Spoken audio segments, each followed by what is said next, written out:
தமிழ் சினிமாவில் வந்து நடிகர்களை நம்பாமல், உன்னுடைய முன் அனுபவத்தை நம்பாமல், அந்த கதையை மட்டுமே நம்பி எடுத்த ஒரே ஒரு தயாரிப்பாளர் அவர் மட்டும்தான்.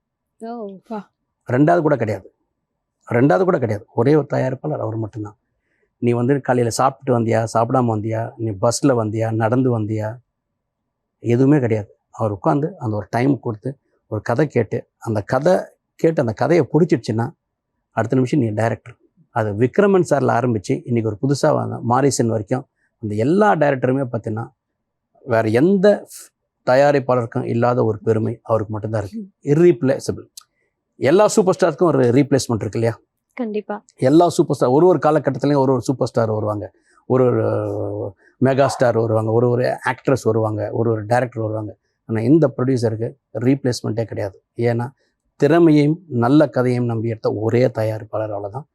Miss him a lot very much. நான் அவரோட நிறைய படம் பண்ணல, பட் இருந்தாலும் ஒரு இளைஞர், ஒரு அப்கமிங் டைரக்டர் என்கிட்ட ஒரு கதை இருக்குது, நல்ல கதை இருக்குது, யார்கிட்ட சொல்லலாம்னு நினச்சோன்னா கண்ணை மூடின்னு போய் சூப்பர் குட் சௌத்ரியோடைய கதை வந்து தட்டினா அந்த கதை நல்லா இருந்தால் அவனுக்கு வாய்ப்பு கிடைக்கும்.